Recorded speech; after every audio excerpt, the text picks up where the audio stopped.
नमस्कार दोस्तों, परमा एजुकेशन के यूट्यूब चैनल पे आप सभी लोगों का स्वागत है। आज हम बात करेंगे बाल मनोविज्ञान सेट 2 के बारे में, जिसमें 14 प्रश्न रखे गए हैं। इनमें से आप लोगों को 11 प्रश्न सही करने हैं। तो चलिए देखते हैं आज आप लोग कितना का टारगेट रखते हैं। तो शुरू करते हैं, पहले प्रश्न की ओर आगे बढ़ते हैं। तो पहला प्रश्न हमारा कह रहा है, एक शिक्षिका अपने प्राथमिक कक्षा में प्रभावी अधिगम को बढ़ा सकती है किसके द्वारा। कह रहा है कि एक शिक्षिका जो है अपने प्राथमिक कक्षा में प्रभावी अधिगम को बढ़ा सकती है, किसके द्वारा बढ़ा सकती है। तो देखते हैं, पहला कह रहा है कि ड्रिल और अभ्यास के द्वारा, दूसरा कह रहा है अपने विद्यार्थियों में प्रतियोगिता को प्रोत्साहन देकर, और तीसरा कह रहा है विषय वस्तु को शिक्षार्थियों के जीवन से संबंधित करके, और चौथा कह रहा है अधिगम में छोटी छोटी उपलब्धियों के लिए पुरस्कृत करके।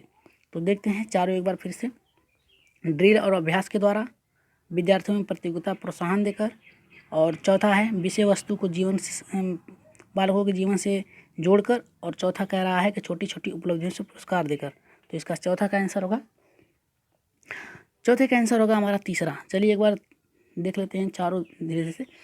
अभ्यास द्वारा बालक सिर्फ रटंत विद्या की तरफ आगे बढ़ता है, और विद्यार्थियों में प्रतियोगिता को प्रोत्साहन देकर, यानी दो बालक में अगर प्रतियोगिता कराई जाए तो उसमें द्वंद्व की भावना उत्पन्न हो सकती है।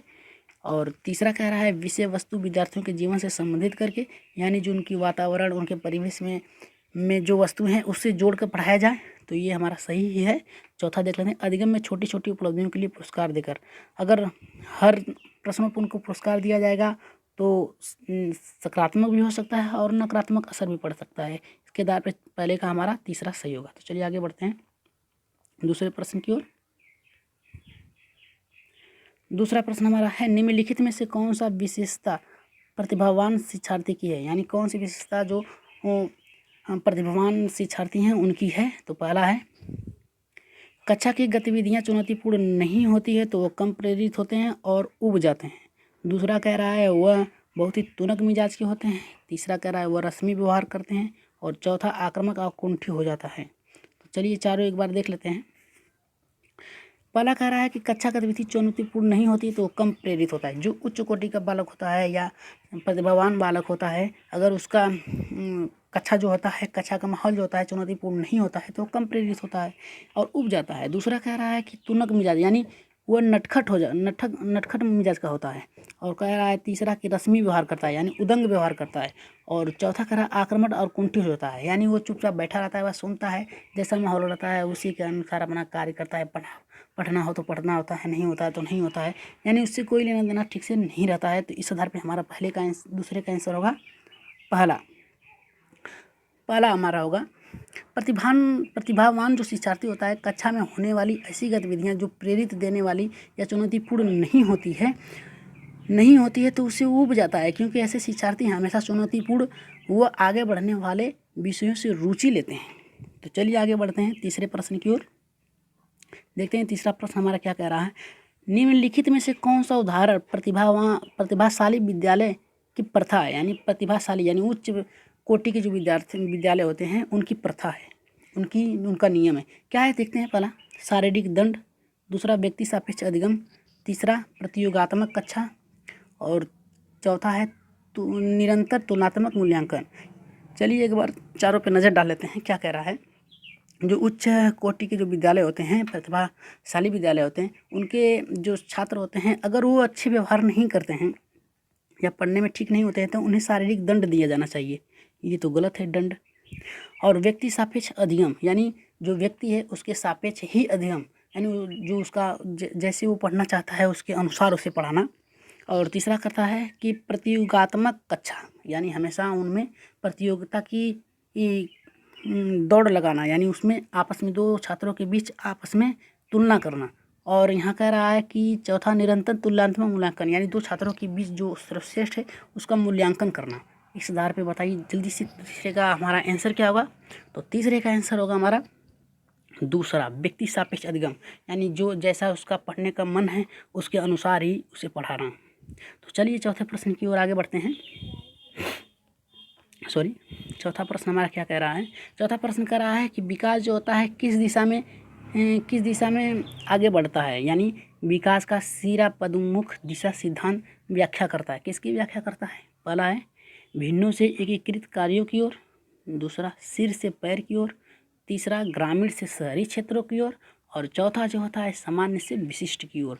तो चलिए देखते हैं चारों में से कौन सही है। जल्दी से कमेंट बॉक्स में अपना उत्तर बताइए।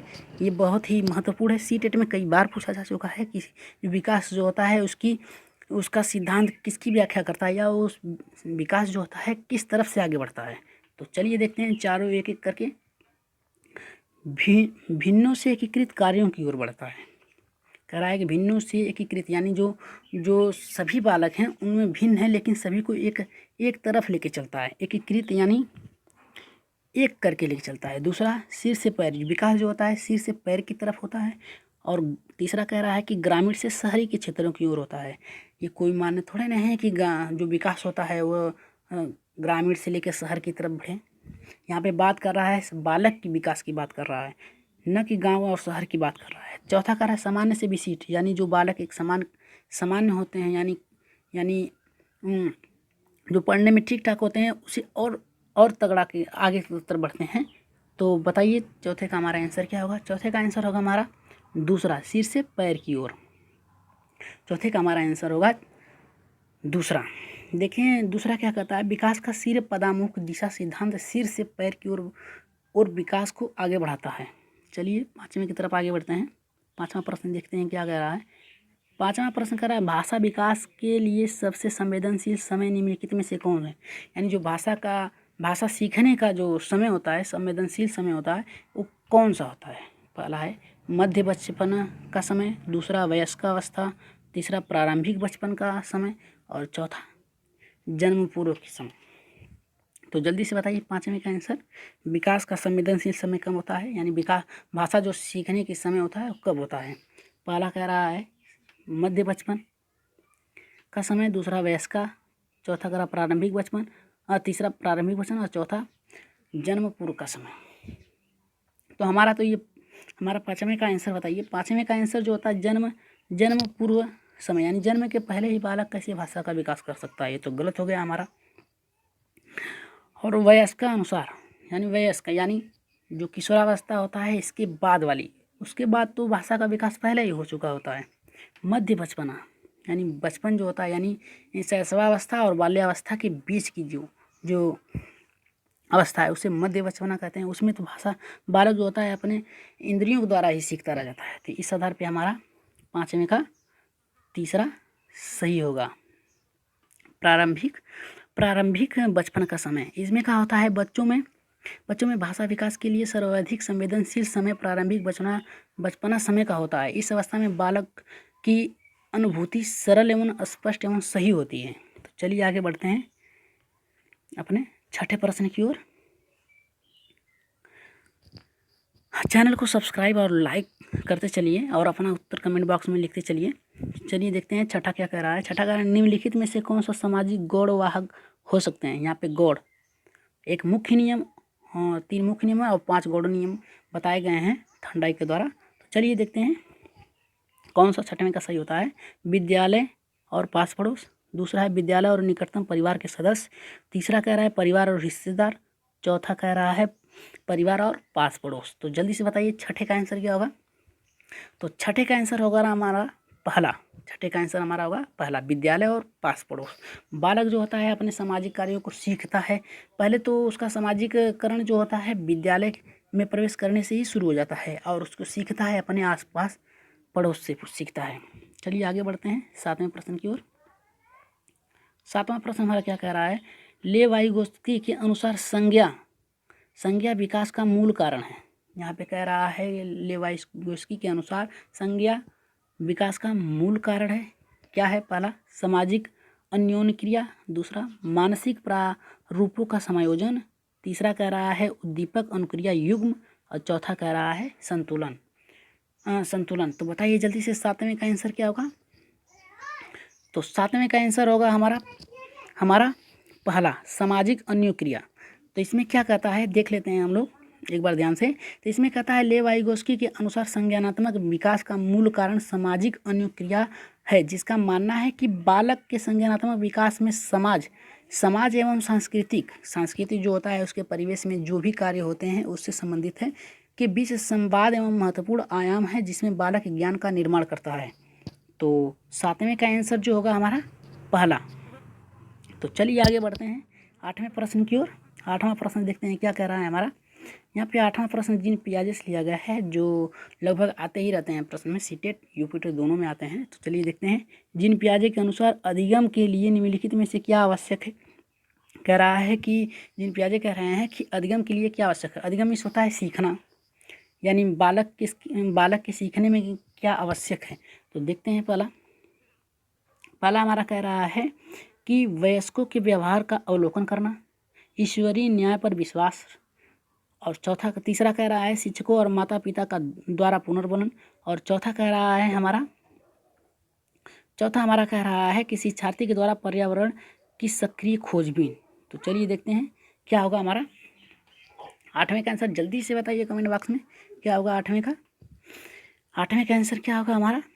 तो 8वें का आंसर होगा हमारा चौथा शिक्षार्थी के द्वारा पर्यावरण की सक्रिय खोजबीन। तो चलिए देखते हैं चारों बारी बारी से क्या कह रहा है।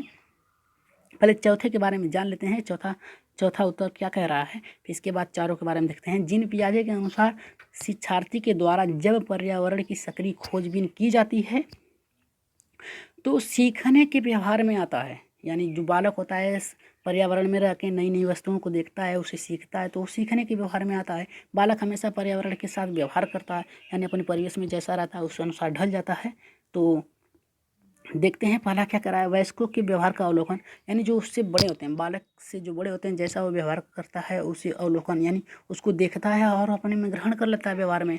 दूसरा कहता है ईश्वरीय, यानी शक्तियों पर विश्वास करना, यानी काल्पनिक चीज़ों पर विश्वास करना।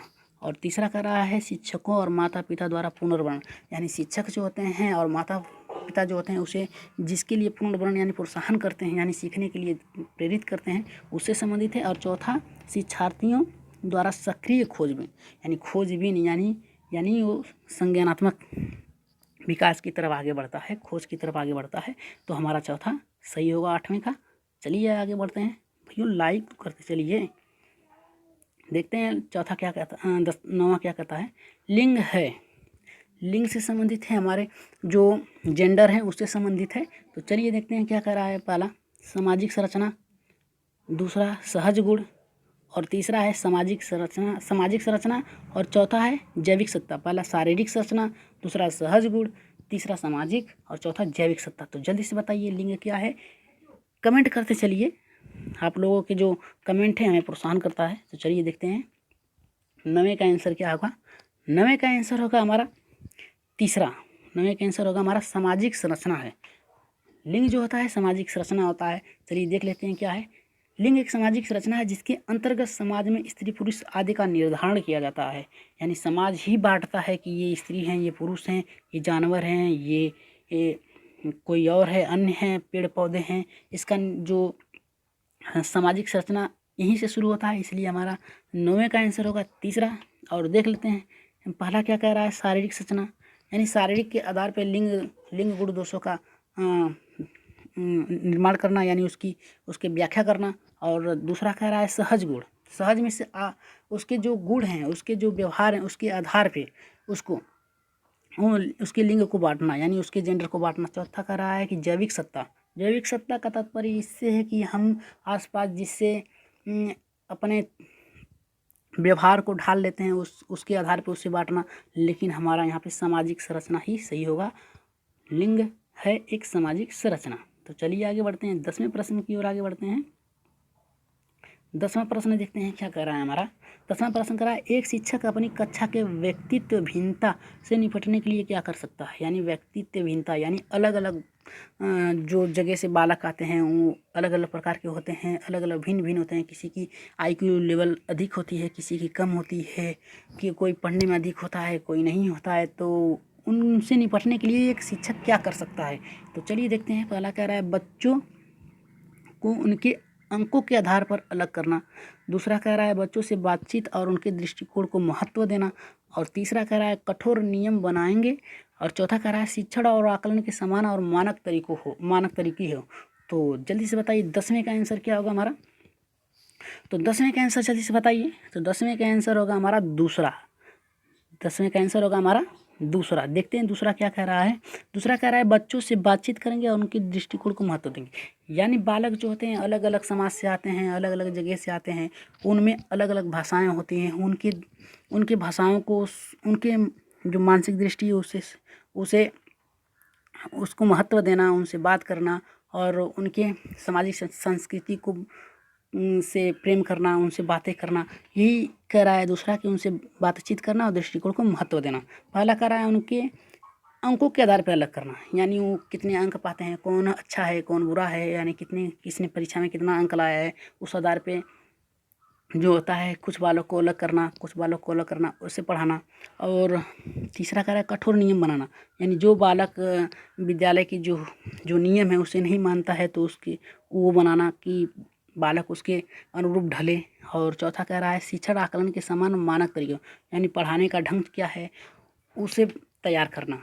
तो 10वें का आंसर होगा हमारा दूसरा, बच्चों से बातचीत करना और दृष्टिकोण को महत्व देना उनकी। तो चलिए 11वें प्रश्न की ओर आगे बढ़ते हैं। देखते हैं 11वां प्रश्न हमारा क्या कह रहा है।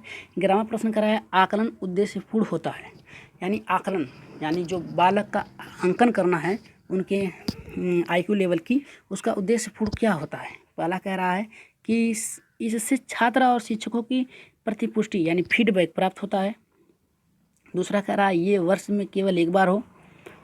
तीसरा कह रहा है कि विद्यार्थियों की उपलब्धियों में अंतर के लिए तुलनात्मक किया जाए।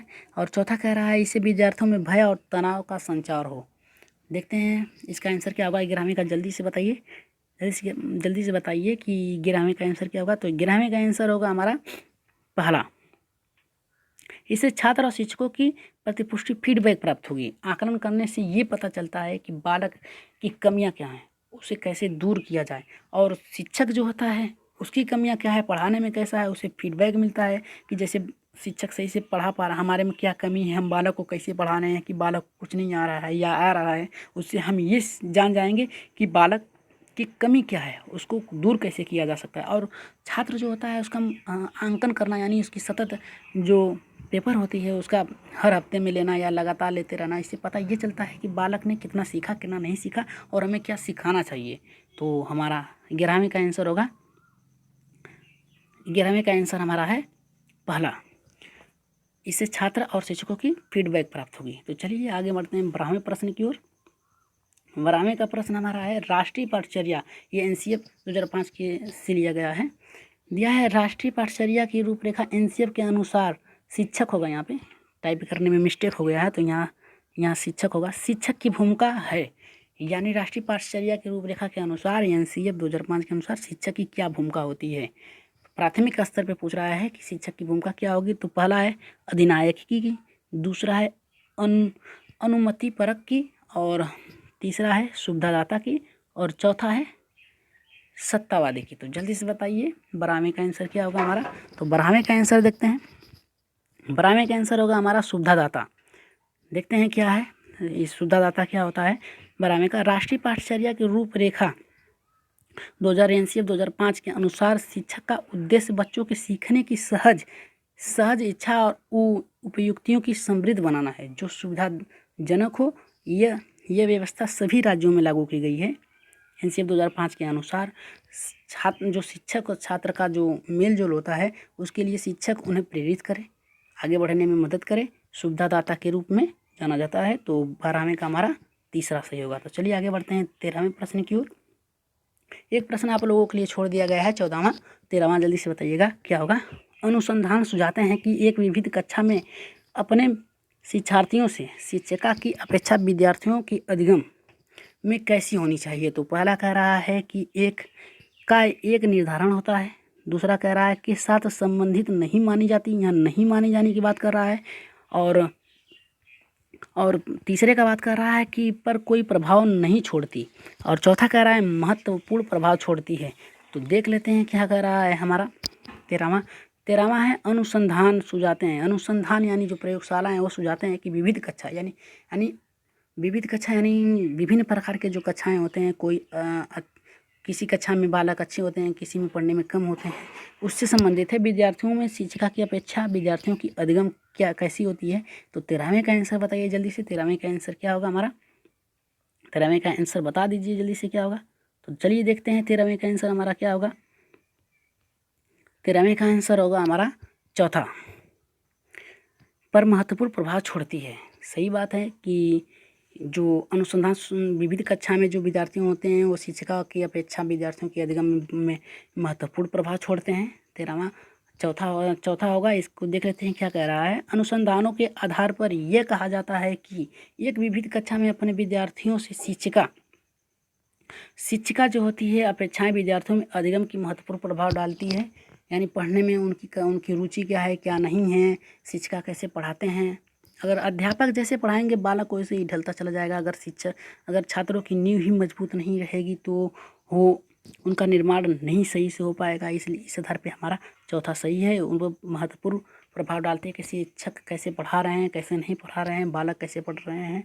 चलिए आगे बढ़ते हैं। 14वां प्रश्न जो आप लोगों के लिए छोड़ा गया है, देखते हैं क्या होगा। इसका आंसर कमेंट बॉक्स में ज़रूर दीजिएगा, सभी लोग दीजिएगा। लाइक तो करते चलिए, सब्सक्राइब भी कर दीजिएगा जिन भाइयों ने सब्सक्राइब नहीं किया है। तो चलिए देखते हैं चौथा क्या कर रहा है। विशेष आवश्यकता वाले बच्चों को शामिल करना। विशेष आवश्यकता वाले को बात कर रहा है। विशेष से यहाँ तात्पर्य है कि उन छात्रों से जो विकलांग होते हैं, शारीरिक मापदंडों पे खड़ा नहीं उतरते हैं। जैसे कोई बालक बहरा है, सुन नहीं पाता है, कोई लंगड़ा है, कोई लूजा है, ऐसे बालकों की बात कर रहा है। सतत और व्यापक यहाँ पे विशेष बालकों की बात कर रहा है। तो क्या कर रहा है, चलिए देखते हैं। पहला, जिसमें अक्षमता न हो उन बच्चों के लिए हानिकारक है। दूसरा है, विद्यालयों में बढ़ा देता है, विद्यालयों के भार बढ़ा देता है। यानी उनको पढ़ाने के लिए काफ़ी मशक्क़त करनी पड़ती है शिक्षकों को। और तीसरा कह रहा है, शिक्षण के प्रति दृष्टिकोण विषय की परिवर्तन की अपेक्षा रखता है। यहाँ दृष्टिकोण जो होता है परिवर्तन की अपेक्षा रखता है, यानी उनके जीवन शैली को बदल सकता है। और चौथा कह रहा है कि एक काल्पनिक लक्ष्य है। तो जल्दी से इसका आंसर कमेंट बॉक्स में ज़रूर बताइएगा, सभी लोग बताइएगा। 14वें का ये आप लोगों के लिए छोड़ा गया है। तो आशा करते हैं आज के 14 प्रश्न आप लोगों को बहुत ही अच्छा लगा होगा। तो इसका आंसर ज़रूर बताइएगा 14वें का कि पहला होगा या दूसरा होगा या तीसरा या चौथा। तो जल्दी से बता दीजिएगा कमेंट